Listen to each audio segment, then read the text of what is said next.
Hello दोस्तों, SSC GD 2026। बहुत सारे बच्चे कह रहे थे कि भाई पेरेंट्स डॉक्यूमेंट्स हमें बता दो। पूरा एक बार समझा लूँगा पेरेंट्स के किस तरह डॉक्यूमेंट मांगे जाते हैं एसएससी जीडी में। इसके अलावा कोई भी फालतू चीज़ें मत देखना, ठीक है। ये जो भी मैं बताऊंगा 100% एक्यूरेट। एसएससी में इतना ज़्यादा कुछ होता ही नहीं है, ठीक है। मैं क्यों बार बार वीडियो बनाता हूँ, ताकि न्यू बच्चे ऐड होते हैं ना मेरे चैनल पे। मेरा काम ही यही है सबके तक बात मेरी पहुँचे। मेरा ऐसा नहीं कि ज़्यादा बनाने से मेरा ही नुकसान है, अपना टाइम वेस्ट कर रहा हूँ मैं। समझ गए मेरी बात? मैं क्यों बनाऊँ? तो मतलब बहुत सारे कहते हैं बार बार वीडियो बना रहा है ये। अरे भाई, मेरे को सब तक बात पहुंचानी है। न्यू आ रहा, न्यू थोड़ा ना पीछे बैग जाके चेक करेगा क्या हुआ है। तो मैं बार बार तभी एक दिन अगर बनाता हूँ 10 दिन बाद दोबारा, ताकि सब तक बात पहुँचे। मेरा काम ही यही है, गाइड करना बच्चों को, ताकि वो अपनी मंजिल तक बहुत ईजिली पहुँच सके, ठीक है। मेरा काम ही यही है, और ये कोई पहली बार नहीं कर रहा हूँ मैं। लास्ट ईयर भी मैंने बहुत हेल्प की थी। मेरे बैच में भी पर्सनली बहुत सारे बच्चे थे। 447 थे, जिसमें 441 ज्वाइन किए हैं। आप खुद सोच सकते हो कितनी स्ट्रांग होता है। इस बार भी अभी स्टार्टिंग है, आगे आगे देखना कैसे बच्चे आएंगे। हमारा फिजिकल बैच भी ओपन है, आ सकते हो। डिस्क्रिप्शन में लिंक है। कोई हेल्प चाहिए, कोई प्रॉब्लम आ रही है, इंस्टाग्राम टेलीग्राम के लिंक डिस्क्रिप्शन में आके मुझसे बात कर सकते हो, ठीक है। तो भाई, आपके पास पेरेंट्स के डॉक्यूमेंट्स कौन से चाहिए आपको मैं पहले बता दूं। देखो, सबसे पहले पेरेंट्स के आपको कोई भी डॉक्यूमेंट चाहिए ही नहीं। जो आपको फालतू का कोई बोल रहा है ना पेरेंट्स के डॉक्यूमेंट ये वो, बिल्कुल भी नहीं होता। ये क्या, अभी आपके एसएससी जीडी में जब आप भर्ती दोगे, आपके पास अपने डॉक्यूमेंट होने चाहिए। सबसे ज़्यादा 3 डॉक्यूमेंट आपके पास कौन से होने चाहिए जो 100% एक्यूरेट होने चाहिए।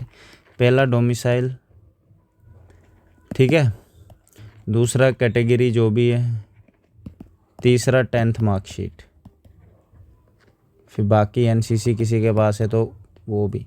सबसे ज़्यादा तुम्हारा सिलेक्शन इस बेस पे होता है। और एप्लीकेशन फॉर्म के साथ इन तीनों चीज़ों का जो भी आपने फिल किया, नेम शेम एड्रेस वगैरह पूरा मैच होना चाहिए। डोमिसाइल एड्रेस बेस पे के लिए होता है, ठीक है। 10th मार्कशीट आपकी क्वालिफिकेशन एंड आपका डेट ऑफ बर्थ बताती है। कैटेगरी आपकी रिजर्वेशन बताती है कि आपको रिलैक्सेशन चाहिए, ठीक है। ये होता है कि उतना कट ऑफ जाएगा, उस हिसाब से होता है। ये 3 चीज़ें एसएससी जीडी में अगर आपने सिलेक्शन लेनी है 100% एक्यूरेट होनी चाहिए। बाकी डॉक्यूमेंट चलते रहते हैं, उनका कोई इशू होता नहीं है, ठीक है।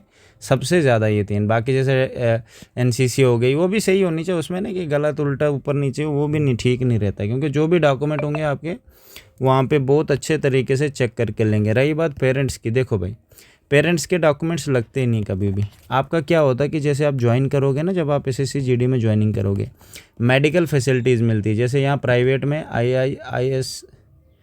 आई पता नहीं कौन, सॉरी ISI नहीं, ESI कार्ड में बनता है ना, जिसमें मेडिकल फैसिलिटीज़ फ्री मिलती है गवर्नमेंट की तरफ से। जैसे कोई आप प्राइवेट कंपनी में काम कर रहे हो, स्कूल में, तो आपको ESI कार्ड देते हैं, ताकि आपको कल को कोई परेशानी आए आप इजीली प्राइवेट हॉस्पिटल में अपना फ्री इलाज करा सकते हो, ठीक है। वो होता है लाइफ इंश्योरेंस, समझे, एक टाइप का।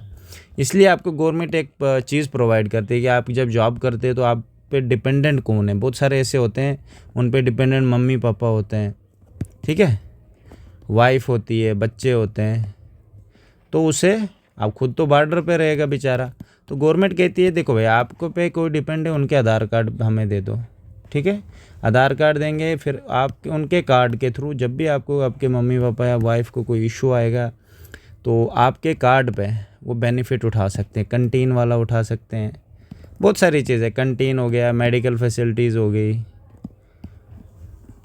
ऐसी चीज़ों के लिए वो होता है डिपेंडेंट वालों के लिए, ठीक है। ऐसा ये बात है इधर। बाकी डॉक्यूमेंट कहीं नहीं चाहिए, वो आधार कार्ड चाहिए सिर्फ, वो भी ज्वाइनिंग के टाइम के बाद।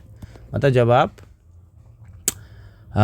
ज्वाइनिंग के टाइम भी लेते हैं या आपकी ट्रेनिंग ख़त्म होने के बाद। असल में ट्रेनिंग ख़त्म होने के बाद आपके पेरेंट्स के डॉक्यूमेंट लेते हैं। तब तक आपके पेरेंट्स के डॉक्यूमेंट कोई नहीं मांगेगा, कोई मतलब नहीं आपके पेरेंट्स के डॉक्यूमेंट से किसी को, ठीक है। ऐसी गाइड मैं करता हूँ ये। इसके अलावा किसी की भी बात मत सुनना। अगर आप कहीं वीडियो देखोगे कोई फालतू बात करेगा, सब फेक है। ये जो मैं कह रहा हूँ, ट्रेनिंग के टाइम में आपके आधार कार्ड फादर पेरेंट्स के लिए जाते हैं, और कुछ भी नहीं, ठीक है। मतलब ही मत रखना। और आपकी जॉब है, आपको ही देखा जाएगा, आपको फिज़िकल फिट देख के लेंगे, आपके डॉक्यूमेंट चेक करके लेंगे। और एसएससी जीडी की भर्ती बहुत इजी होती है, बट ध्यान रखना, एक बार रिजेक्ट हो गए तो मतलब 1.5 ईयर वेस्ट।